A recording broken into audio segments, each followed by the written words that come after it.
I hope you very nice, enjoyable workshop, and I'm happy to give floor to Professor Robert Beauregard talking about cities in the urban age.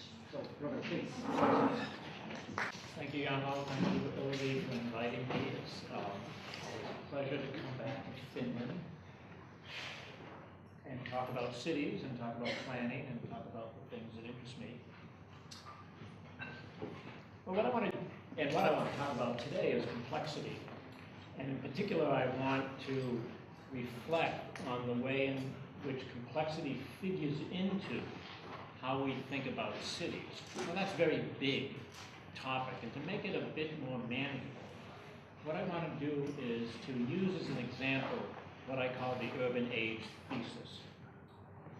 This is an approach to how we think about city, which is pretty prevalent in the academic world, and also, and probably even more prevalent in the policy world, and particularly among urban planners, which is basically my tribe. And as you probably are already aware, the urban age thesis is premised on and draws its dynamics from the idea of complexity. But despite doing this, I'll argue, it's ultimately antagonistic to complexity, at least to a certain version of complexity, and inattentive, and it's also inattentive to the most important complexity of the city, which is its socio-material complexity. And these qualities of the urban age thesis have implications for how we think about cities, the kinds of policy we make. Now, if you look at the world of urban theory and the different arguments that are made as to how cities grow and change, a lot of these urban theories have complexity inside them. Complexity is not just peculiar to the urban age thesis. For example, if you look at Abdul Malik Simon's work on African cities, what you see is he portrays cities as the sites of contestation, where life involves a constant negotiation across a dazzling array of various possibilities. Then there's Nigel Thrift and Ashameen, who focus on urban vitality that emanates from complex networks of bodies, materials, symbols, and intelligences, and rests on a diverse array of rituals and interactions. And as a last example, Richard Sennett, in his most recent book, Building a Dwelling, celebrates the chaos and informality of city spaces that enable people to craft ways of living that go beyond that which are constrained by urbanisms, urbanisms of order and control. Now, each of these theories, and there are theorists, and there are many others I could mention, conceive of the city through the lens of complexity. So to discover complexity in the urban age theory is not a huge discovery at all. Complexity is a pervasive quality of the way we think about cities in the present day. But this has not always been the case. If you have any sense of history of the way we think about cities, this has not always been the case. In his very insightful and informative intellectual history called The Age of Fracture, the historian Daniel Rogers documented a break in intellectual thought that occurred in the global north roughly between the 1960s and the 1980s. So he talks about this fracture in intellectual thought. And this fracture, he wrote, displaced a fascination with, quote, the aggregate aspects of urban life, see urban life as a whole, with a world viewed as smaller, more fluid, and more individualistic. Now, prior to this time, if you look at social theory, it was very concerned with things like consensus, equilibrium, foundational logics, universalism, enduring truths, convergence, commonalities. You know, historians look for, at least American historians, look for consensus. Philosophers look for foundational truths, and development economists look for stages of development. After this fracture, Rogers argues, what rose to prominence was conflict rather than consensus, disequilibrium, relativism, particularities, contingency, local knowledge, divergence, multiplicity. You know, historians turn from consensus to conflict, from great men and events, excuse me, from great men and events to history from below, analytical philosophy and foundationalism were pushed aside by political philosophy and pragmatism. Grand theory and sociology gave way to heuristic theory. Anthropologists abandoned structuralism, and urban planners stopped believing in the master plan. So there was a time when one's urban colleagues set out in search of coherence in neighborhoods and ethnic groups and regions. I mean, think of the Chicago School of Urban Sociology. That school said if you want to understand neighborhoods, you have to understand them in terms of stages. You know, they're formed, then there's invasion, then there's succession, and then there's abandonment, and they go through this process. It's a very clear process that's going to happen to most kinds of neighborhoods. Or if you think of Lewis Worth's writings on the city, basically he said, look, the city is made up of three things: population size, population density, and population heterogeneity. They come together, they produce a world in which everyone is concerned about their secondary relations and not their primary relationships. There's one kind of lifestyle that characterizes being an urban dweller. Right? So you have this kind of way of thinking of the city, which is very pre this fracture that Rogers talks about. And today, if you look at urban theory, all the theorists, all they're looking for is complexity and contingency and incompleteness.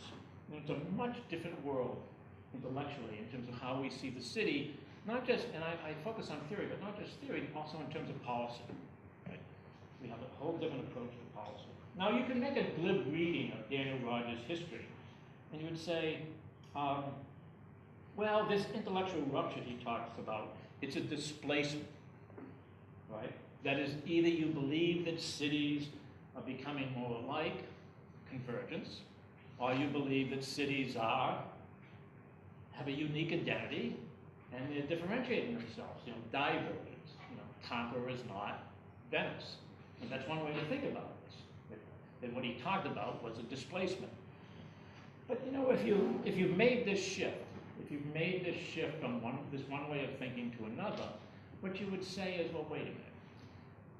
I no longer believe in either or propositions. It's not one or the other, right? But it's probably the two simultaneously in some way. You would have been suspicious. You would have been trained to be suspicious of binaries, of dualities, right? And you would say, well, you know, this either or notion, that it's either convergence or divergence, has to be a simplification. It has to be a distortion of some kind.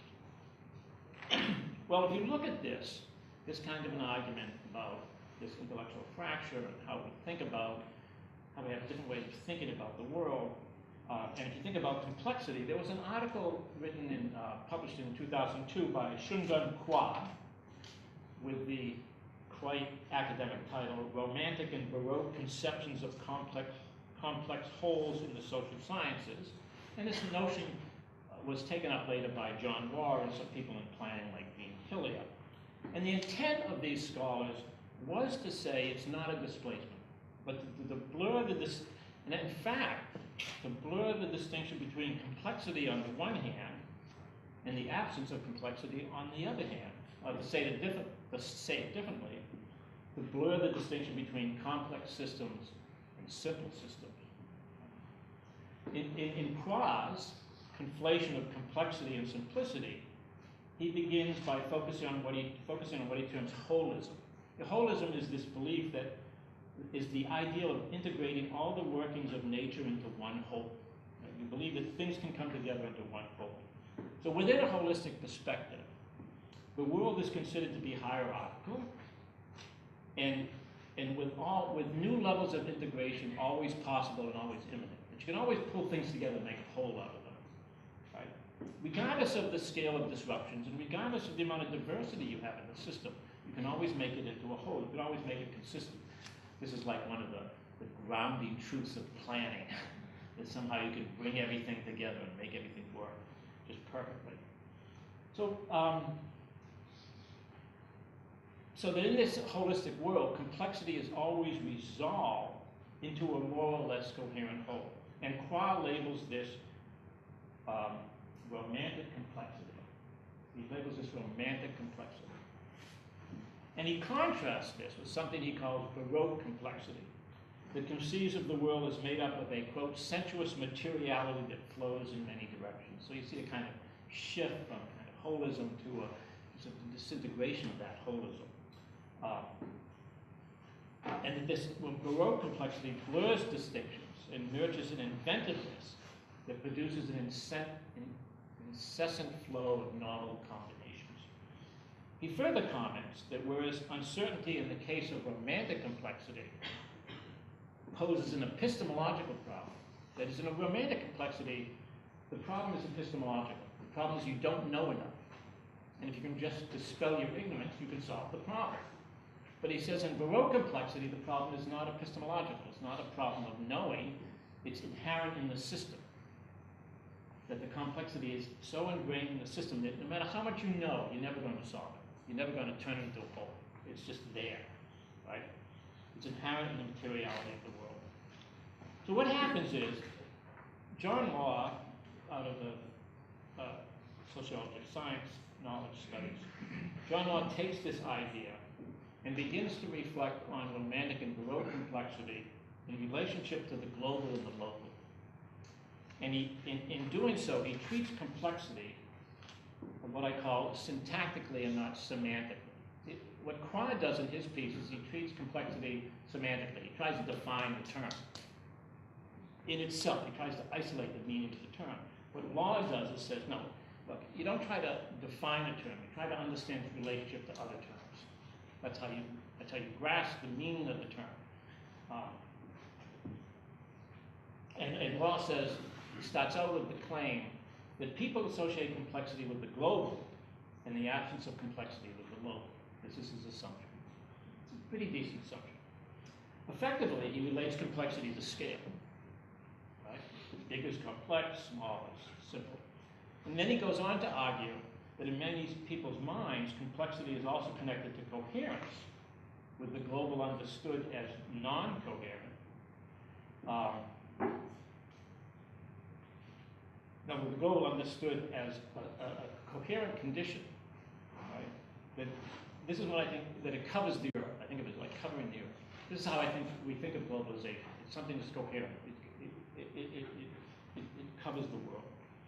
And the result, he says, is an understanding of complexity that emerges from its relationship to scale, global or local, and to coherence or non-coherence. So he defines romantic complexity as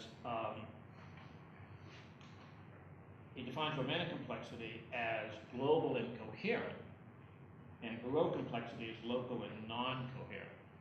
Okay. So this seems to make some sense. And then he does what smart people always do. He asks a kind of odd question. He says, and this is the title of his talk, his paper, what if the global was small and non-coherent? And so he tries to flip it around. The question, of course, prefigures its answer, like most questions do. And my interest, though, is not with this theoretical puzzle, whether the global is small and non-coherent, but with his syntactic approach. That is how he tries to understand complexity in relationship to other terms. And this strategic move has something to do, I just discovered this philosopher and philologist, Barbara Kaysen, who has this phrase, terminological networking. Every language, she writes, addresses a concept with a difference. That is, we derive a word's meaning from its relationship with other words with which it's juxtaposed. Right? That's how we understand something. We juxtapose the meaning of that term in relation to other terms we know. So my approach to complexity is similar. Think of complexity as drawing its meaning from its relationships to two other concepts. First, the complexity is somehow related to disequilibrium. That is, that the premise is that what is complex is dynamic and in a constantly changing state. And second, in its relationship to non-coherence. That is, that the complex is associated with the possibility that many activities and conditions of the world do not add up to a single whole. Right? So we associate complexity with disequilibrium, and we associate complexity with the lack of holism. Because I know this is very kind of theoretical at the moment, but I'm getting to the urban age thesis. I'm going to get down to the ground in a moment.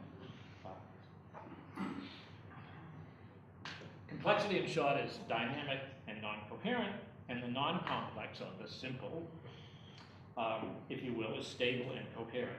Or to say it differently, complex systems are messy, they lack wholeness, and they exist in a state of unstable equilibrium.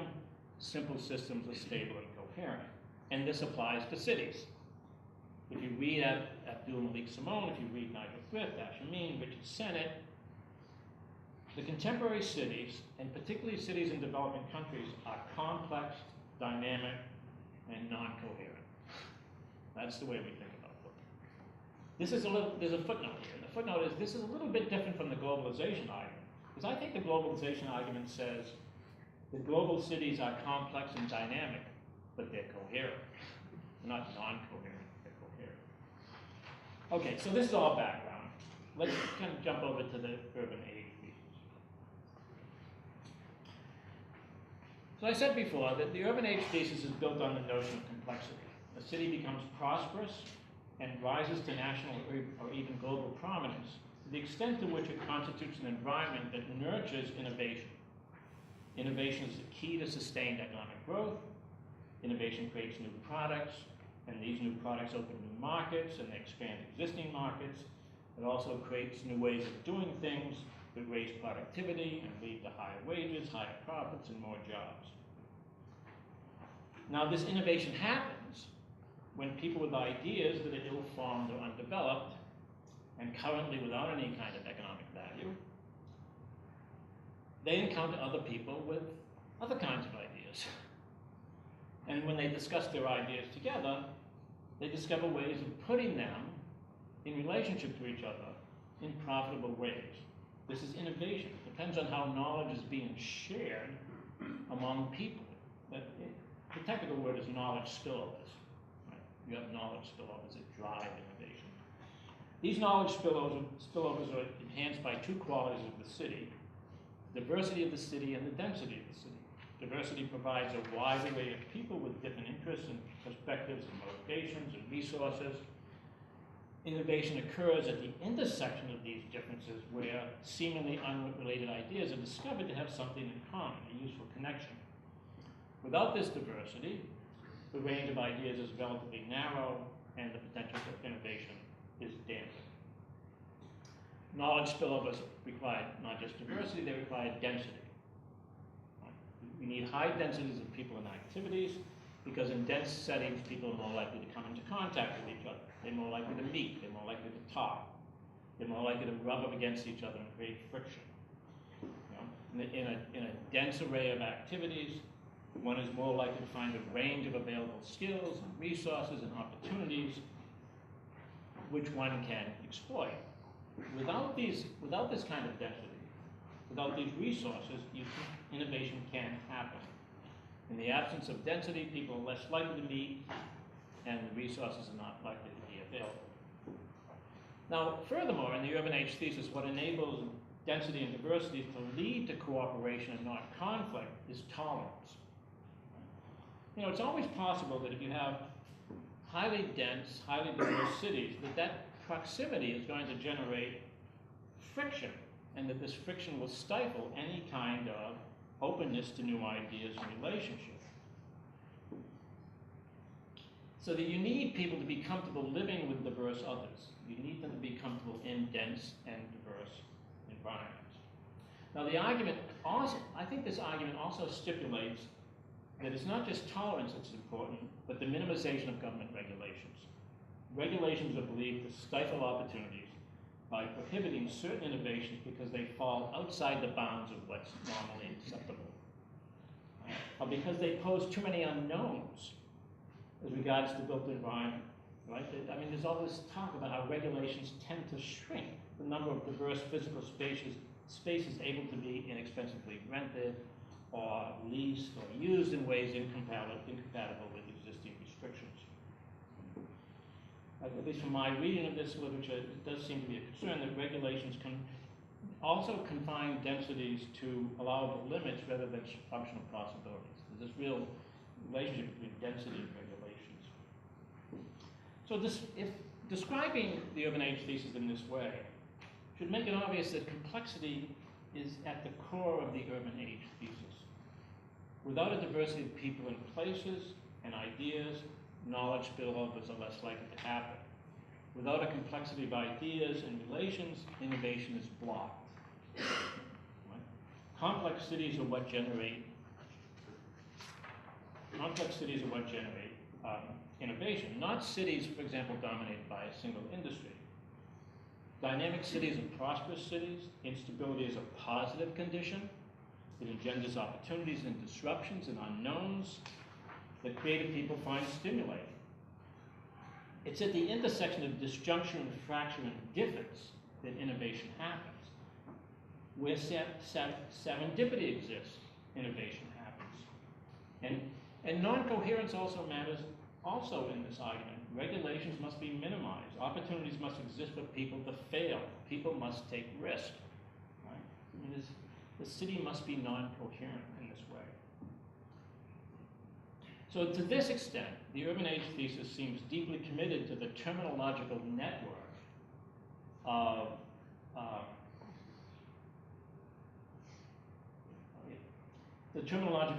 complexity, instability, and non-coherence. That is, it celebrates Baroque complexity.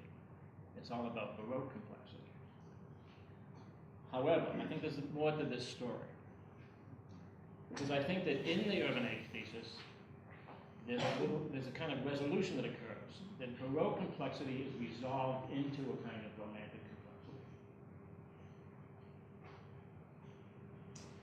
The purpose of Baroque complexity, again, as I read this argument, the purpose of Baroque complexity is to set the city on a single path of relatively uninterrupted aggregate economic growth. In effect, the point of innovations is to enable the city to cast off alternative futures and focus on just one future of growth, prosperity, and sustainability. Complexity and diversity are fine as urban processes as long as they contribute to this singular outcome. Okay? Now, I think you could object here. You could stand up and say, wait, back up for a minute. You could say, wait a minute, but isn't it true that growth and prosperity and sustainability could be achieved in many different ways, and that the urban age thesis doesn't preclude any of those ways? That it would allow them to happen? Well, no, I don't think so. I disagree.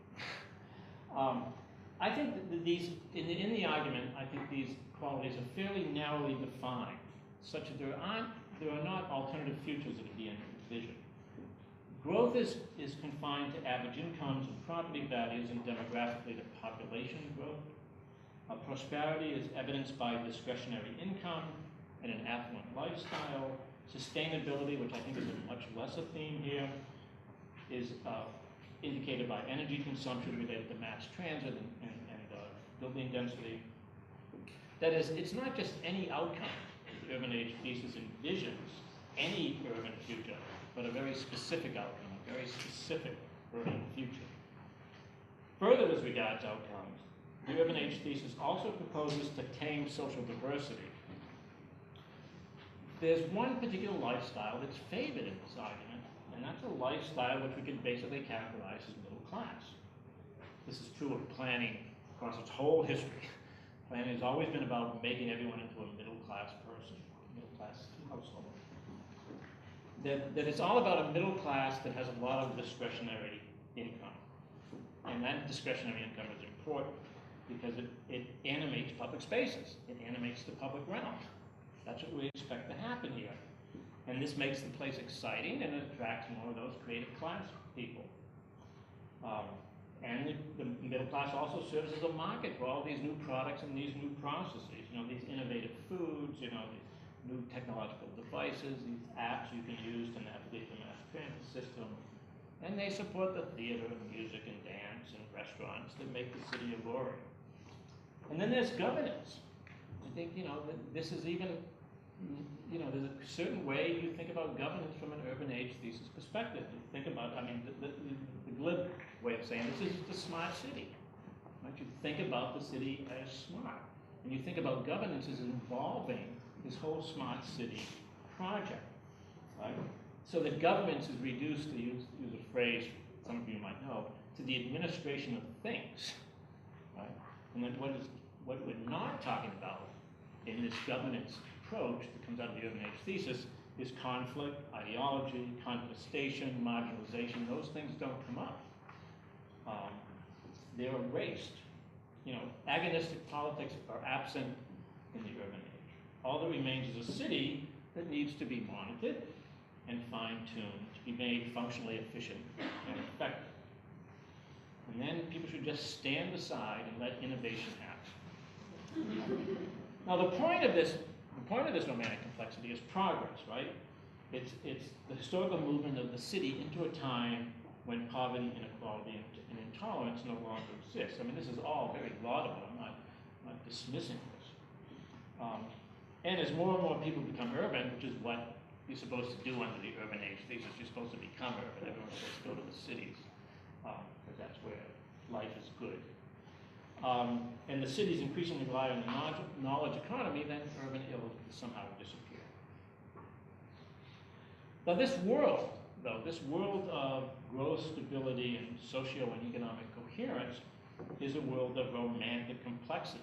It's not a world of Baroque complexity. So what's happened here? We're in a world of Baroque complexity, and now we're in a world that's simplified, stabilized, and comprehensible.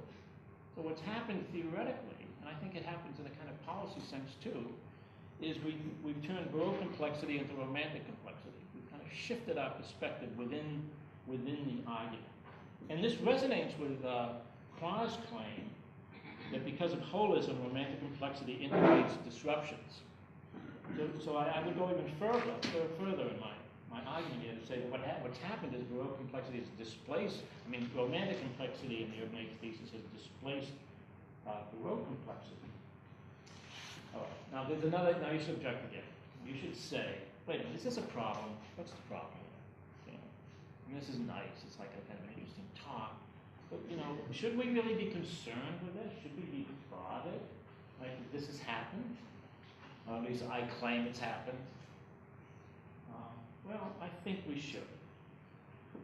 Now, if you think dialectically, right, you would say, hey, I'm not bothered by this at all. I'm perfectly comfortable with Baroque complexity turning into romantic complexity without itself disappearing. This is what dialectics is all about, dialectical thinking. I can hold two contradictory thoughts in my head at the same time. Why can't the world do the same thing? These two forms of complexity can coexist. And you might further claim, well, this is how capitalism works.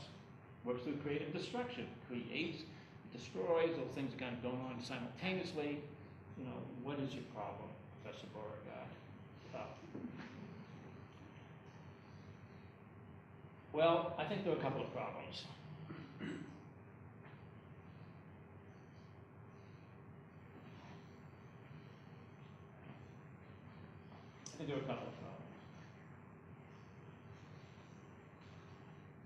First, I think by culminating in romantic complexity, the urban age thesis conveys the sense that any problems that arise, and this goes back to Klaas' argument, are epistemological in nature.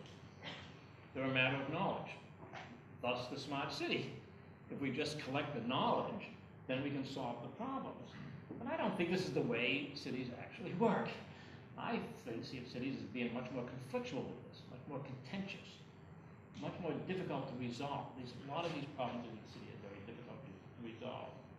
But by making this shift to romantic complexity and by turning the city's problems into epistemological problems, knowledge problems, you fit much better into the policy world, right? Because if you think of them as ontological problems, you can't go into the policy world. You've got to do something totally different. But the policy world is a world where we believe that good knowledge leads to better action. And that's what romantic complexity is about. And that helps to support this move from Baroque to Romantic complexity. There's another policy issue which is kind of interesting here, that I think that if you believe in the urban age thesis, I think you can convincingly argue that the intent of your urban policy should be to find ways to protect the city's Baroque complexity, not to achieve the city's Romantic complexity. Because it's the Baroque complexity which is giving you all the nice things that you want. But if you let that get erased, then you're not going to have those nice things. If you let the city go from being a very complex, unstable, non-coherent city to being simple, stable, and coherent, then you're going to lose the qualities that you really find important.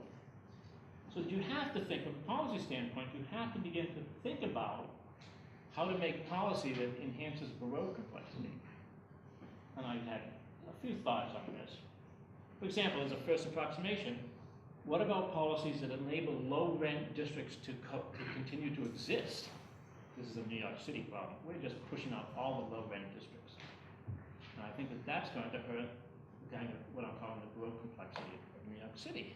It's going to derive in places where the things that you want to happen are not going to have a place to happen. You could prevent the growth of an affluent middle class from stifling social diversity. You could attend to the inevitable disruptions in economic growth. You could guard against corporate acquisitions that create oligopolies and block entry into existing markets. You could control the escalation of land values. And you could give greater recognition to other measures of outcomes, other kinds of measures, not just measures of economic prosperity, but there are other measures out there which I don't see discussed enough. I'm thinking of things like measures of physical health, or measures of civic engagement, or measures of social mobility. It seems to me that those are important to what a city does, and those are the things we should be focusing on. And now, more generally, and returning to my theoretical point of view, I have two additional comments related to the urban age thesis and complexity. One has to do with contradictions, and the other has to do with social materiality. Now, I find it interesting that although the urban age thesis is based on Baroque complexity and resolves into Romantic complexity, it avoids a very important component of the terminological network of complexity, and that is the notion of contradictions. If you're going to talk about complexity, I don't see how you can avoid contradictions. They're related to each other in some very complex ways. In this urban age thesis, there's no sense exists that the city might not be able to move along that path to progress where all the problems are solved. That in fact, we have improvement in the world. We do make, the world, we can make the world better. We've solved a lot of public health problems over the last 100 years. We deal with other problems. But look, I come from a city, New York City, global city, very affluent. 20% of the people live under the poverty line. I mean, we have a huge poverty population. This problem just doesn't go away. That instead of thinking, if you think about the city as contradictory, then you have to think of it as being a fertile environment for both creating wealth and creating poverty. For both being environmentally sustainable, have the potential to be environmentally sustainable, but also is environmentally destructive at the same time.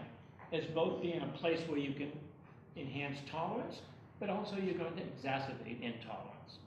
But these things are always going to go together. You're never going to be able to resolve these contradictions. Rather, you have to think about how you're going to manage within a contradictory world. It's not the case that, the city's problems are merely malfunctions.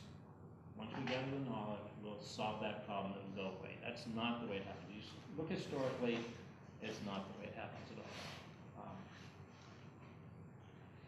In a city laced with contradictions, economic growth is never sustained. Prosperity is disproportionately shared. Sustainability is something some people have and other people don't have. Right?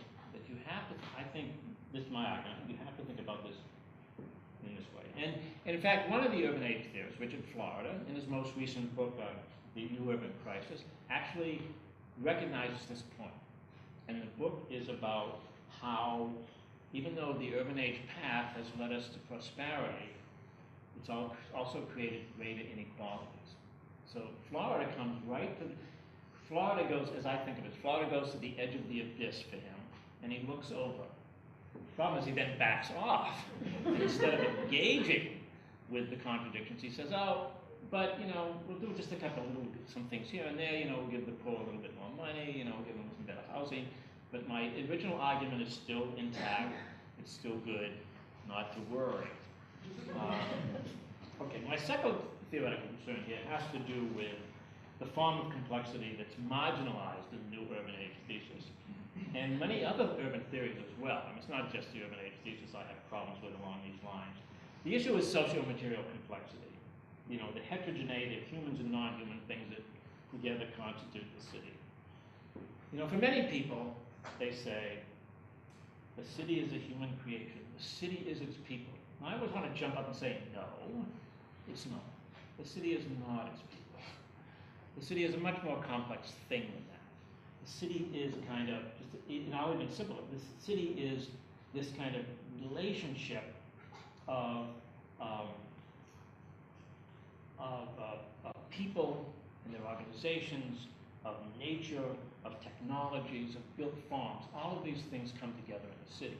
And the city doesn't function just by humans alone and just for humans. It has all of these kinds of other things, humans and non-humans is the way to think about it. All of these come together to create the city. I mean, if you just think of innovation, you can't have innovation without computers, without software, without smartphones, without places to meet, without financial transfer. You can't have density, you know, without infrastructure, without building technologies, without land use regulations. Right? You can't have diversity without signage, dress, bodies, architecture. Right?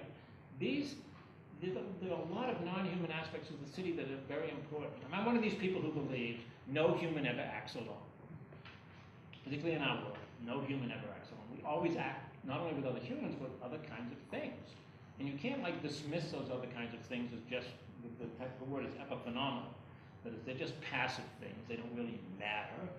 Right? But you have to see them as actively involved with you, that you need these things, and you have to think, and for me you have to then think of the city as this socio-material space, this space that brings together humans and non-humans, that you can't theoretically ignore them. And this, I think this is true of just about every urban theory. They really don't take up this issue. Now, it is true, though, in the urban age thesis, there is a little hint that they understand the socio-materiality of the city, because you do have these things called, you know, farm and manufacturing spaces, right, that help to create innovation, right? People can go in, they can start up their, you know, their web-based business, you know, because they're very slow, it's cool. Or waterfront parks, and coffee shops, and places to meet. You do have that kind of interest in places. Like, the problem is that it never goes beyond being settings for innovation.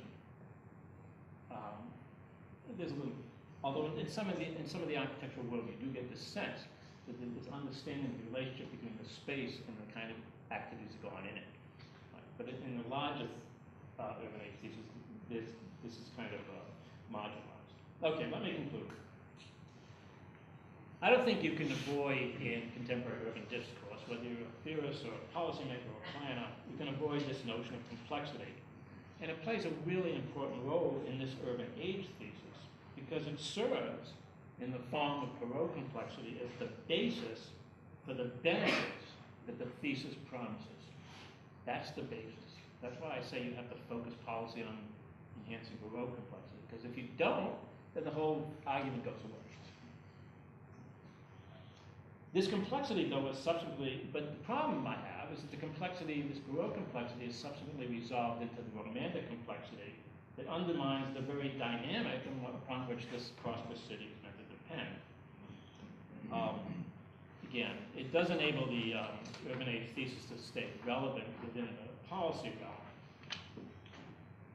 but it does devalue policies which would enhance Baroque complexity. Theoretically, I think there are two issues. Again, these two here, rejection of the contradictory nature of cities and the rejection of its social materiality. So in a kind of overall sense, and just make a last comment, and I think that this urban age thesis has a lot to attract it, but from a theoretical perspective, and even from a policy perspective, I can see that there are things about it that I would want to investigate more, I want to develop more, try to understand.